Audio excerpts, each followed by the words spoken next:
अस्सलाम वालेकुम। शील बुमरा कौसा, यहां पर पिछले 13 जून से जो हाईकोर्ट के आदेश के बाद थाने मनपा द्वारा कार्रवाई की जा रही है, जिसका सबसे ज्यादा शिकार जो है वो शील विभाग हुआ है। एवी के कंपाउंड लगभग 20 से 21 बिल्डिंगें जमींदोज हुई। दोस्ती सर्विस रोड पर लगभग 3 बिल्डिंगें जमींदोज हुई। कौसा शील रोड पर गुलिस्तान होटल के पास एक बिल्डिंग जमींदोज हुई। शील भट्टी गली के अंदर सफा के पास एक बिल्डिंग जमींदोज हुई। रहने वाले परिवारों को खाली करके बिल्कुल पुलिसिया बल का इस्तेमाल करके ये तमाम कार्रवाई की गई। जैसा हम शुरू से लगातार कह रहे हैं कि 12 जून को जो हाईकोर्ट के जस्टिस गिरीश कुलकर्णी और जस्टिस आरिफ एस डॉक्टर, इनकी बेंच का ये जो ऑर्डर है, ये ऑर्डर एक तरफ जहां स्पेसिफिक एवी के कंपाउंड के लिए था, तो इसी ऑर्डर का दायरा इन्हीं दोनों जजेस ने बढ़ाते हुए पूरे ठाणे मनपा क्षेत्र के लिए इसको लागू किया था। यानी 9 प्रभाग समितियों के तमाम हर तरह के अवैध निर्माणों को ठाणे मनपा को तोड़ना था, उस पर कार्रवाई करनी थी। लेकिन इसमें किस तरह का पक्षपात हो रहा था, किस तरह से जो है ठाणे मनपा प्रशासन, उसके अधिकारी अपनी चमड़ी बचाने के लिए, अपनी कुर्सी बचाने के लिए हाईकोर्ट को गुमराह कर रहे थे। अब ये पूरा मामला चल रहा था, 2 महीने से लगातार ये कार्रवाई का सिलसिला चल रहा है और आखिरकार जब बात अनम पैलेस की आई तो एक स्टैंड लेना पड़ा, एक भूमिका जो है वो लेनी पड़ी और उस पर जो है अटल होने के बाद ये सिलसिला अब कारवा बन चुका है। और जब ये कारवा राज्य के उप मुख्यमंत्री एकनाथ शिंदे साहब के पास रात में 11 बजे पहुंचा है, लगभग 2-2:30 बजे तक सड़क पर खड़े रह करके मां बहने, छोटे बच्चे, बड़े बुजुर्ग, तमाम फिक्रमंद लोग जो वहां पर मौजूद थे, उनकी उस सब्र का जो है फल अल्लाह ताला ने उन्हें दिया। शिंदे साहब मिले। शिंदे साहब ने जो बताया था, जैसे कि पहले उस रात की तमाम वीडियोज और खबरों में आपने देखा कि शिंदे साहब ने वादा किया था पहले तो 18 तारीख तक, यानी आज 18 तारीख है, ये बातचीत जब हम आपसे कर रहे हैं तो आज हाईकोर्ट में सुनवाई थी, तो तब तक इंशाल्लाह कार्रवाई मैं होने नहीं दूंगा।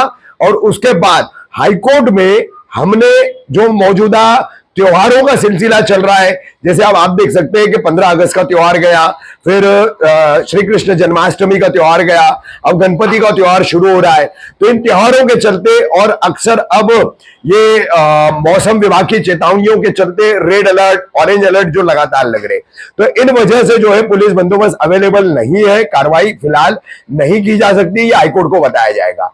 तो वो वादा सम्माननीय हमारे उप मुख्यमंत्री एकनाथ शिंदे साहब ने लगभग पूरा किया है। आज हाईकोर्ट में ठाणे मनपा ने अपनी पूरी कार्रवाई करके रिपोर्ट देने के लिए हाईकोर्ट से पुलिस बंदोबस्त अवेलेबल न होने के कारण अगली कार्रवाइयों के लिए 3 महीने का वक्त मांगा था, वो समय मांगा था, मगर हाईकोर्ट ने फिलहाल इस मामले को 3 हफ्ते का समय ठाणे मनपा को दिया है। तो सम्माननीय एकनाथ शिंदे साहब का जो वादा था, ये पहला वादा उनका जो था वो पूरा हुआ। उन्होंने तमाम बुमरा कौसा, तमाम शील के लोगों को एक बहुत बड़ी राहत जो 15 और 16 अगस्त की रात को जो अपने आश्वासन से दी थी, उसको आज अमल में लाकर उन्होंने दिखा दिया। आज कोर्ट में जो कार्रवाई हुई है, हमारे बहुत सारे साथी गए थे, उन्होंने इस कार्रवाई को जो है अपनी आंखों से देखा, सुना और वही तमाम बातें आज हम इस वीडियो के जरिए आप सभी तक पहुंचा रहे हैं। तो 3 हफ्ते तक अब कोई कार्रवाई कहीं पर भी नहीं होगी और इन्हीं 3 हफ्तों में जिस तरह से सम्माननीय शिंदे साहब ने हमको वादा किया है कि वो सुप्रीम कोर्ट में हमें काउंसिल देकर इस मामले को निपटा करके देंगे, तो अब उस काम में हम लगने वाले हैं। लेकिन आपको बता दें कि ये राहत मिल गई है, इसके लिए लड़ाई खत्म हो गई है, ऐसा कोई भी न समझे। लड़ाई ये बहुत बड़ी है, सुप्रीम कोर्ट से हमें राहत मिलने के बाद भी आगे लड़ाई रहने वाली है। तो अपनी एकता, अवाम की एकता, हर बिल्डिंग में रहने वाला हर फ्लैट ओनर, हर मकान मालिक और उस बिल्डिंग को बनाने वाले तमाम बिल्डर, इनका जो एक सिलसिला है कड़ी से कड़ी मिला करके संकली बनने का, एक चेन बनने का, वो कायम रहना चाहिए, बल्कि ज्यादा से ज्यादा और इसको बढ़ाते हुए मजबूत करना चाहिए। क्योंकि आगे इस तरह के और बहुत सारे इम्तिहान आने वाले हैं, ऐसी बहुत सारी मुसीबतें आने वाली है, तो नई मुसीबत आएगी, नए से शुरू करेंगे, ऐसा नहीं होना चाहिए। इसलिए ये यूनिटी, ये एकता कायम रहनी चाहिए, आवाम की भी और काम करने वाले, काम कर चुके लोगों की भी। बहुत सारे लोग कमेंट में बोल रहे हैं क्या अब इल्लीगल बंद होना चाहिए, तो भाई ठीक है, ये आगे की बहस की बात है, बंद होना चाहिए, शुरू रहना चाहिए, जो भी है। पहले जो छतें बन चुकी है, जो इमारतें बन चुकी है, ये उसको बचाने की लड़ाई है, तो फोकस उस पर आप कायम करें। बात की बातें जो है वो बाद में बैठ करके हम तय करेंगे कि क्या होना है, क्या नहीं होना है, किस तरह से करना है, किस तरह से नहीं करना है, ये बात का मामला है। पहला गोल अचीवमेंट है सारे गरीबों का। शील विभाग, दोस्ती service road, Khan compound, Bablu compound, MS compound, शील महापे रोड, अचार गली, डायमंड कंपाउंड, शिवली नगर, नेताजी कंपाउंड, ग्रीन पार्क, अंडा गली, भोलेनाथ नगर, वाई जंक्शन, फिर कौसापुरा और पूरा मुमरा। यहां पर कौसा मुमरा वालों को एक बात बता दूं, थोड़ी मोड़ी कार्रवाइयां कौसा मुमरा में हुई तो इसका मतलब ये मत समझिए कि कौसा मुमरा सुरक्षित है और सेफ है। यहां से शील से सिलसिला आते 15 से 20 दिन के बाद सीधा कौसा मुमरा पे मुड़ने वाला था। प्रशासनिक तौर पर हम पत्रकार जो जानकारी रखते हैं वो आप लोग नहीं रख सकते, ना ही रख पाएंगे, लेकिन ये ठोस तरीके से मैं बता रहा हूं। तो मुमरा कौसा भी जद में था, कोई मुगालते में मत रहो कि मुमरा कौसा जद में नहीं था। वहां भी जेसीबी बुलडोजर चलने वाले थे, एक जगह आई भी थे, किस तरह से वापस गए वो बातें भी तमाम लोगों को पता है। बहरहाल तो हम आपको बता रहे हैं कि 18 तारीख को हाईकोर्ट में जो कार्रवाई होनी थी उसमें पहली पायदान का जो वादा था शिंदे साहब का, उन्होंने पूरा किया। उन्होंने हमको राहत दिलाई, 3 सप्ताह का, 3 हफ्ते का, 3 वीक्स का टाइम हमको मिला है। अब हम आगे सुप्रीम कोर्ट बढ़ेंगे और सुप्रीम कोर्ट से स्टे आने के बाद में हमें निश्चित तौर पर राहत मिलेगी। मगर सिलसिला जारी रहना चाहिए, एकता बनी रहनी चाहिए, यूनिटी कायम रहनी चाहिए। आने वाली नई मुसीबतों का सामना करने के लिए हमारा एक रहना जरूरी है। अंत में मैं इतना ही कहूंगा कि इस पूरी लड़ाई को शुरू करने के बाद इस लड़ाई में शामिल होकर के शाना बशाना अपना रोल निभाने वाले शिवसेना से जुड़े हुए अनवर कच्ची साहब हमारे साथ मौजूद है, वो भी अपने 2 शब्द जो है यहां पर कहें।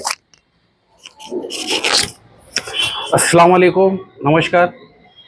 आज 18 तारीख है, कोर्ट ने 3 हफ्ते का टाइम दिया है।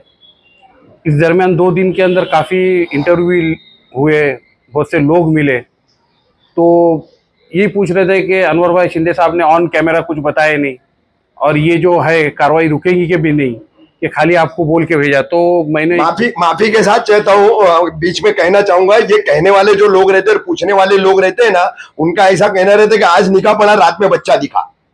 ये इस मेंटालिटी के लोग। तो मैं एकनाथ शिंदे साहब के साथ में 20 साल से हूँ और जब जब साहब ने कोई भी वादा किया है उस वादा पूरा हुआ है और उसकी आज एक स्टेप पूरा हुआ है। और उसके बाद साहब हमको एक काउंसिल देने वाले सुप्रीम कोर्ट के लिए, और बस ये कल से ये काम चालू करेंगे हम लोग। 3 हफ्ते का टाइम है, बाकी तो रफीक भाई ने सब बता दिए ले, और जो भी और आगे कुछ बताना है तो आप बताओ। मगर काफी है, बस एकता यूनिटी सबकी हमको चाहिए, उसको अपने दिलो दिमाग में बिठा लो। आवाज आएगी तो आपको तुरंत सड़कों पर हमारे साथ आना है, यह हमेशा ध्यान में रखो।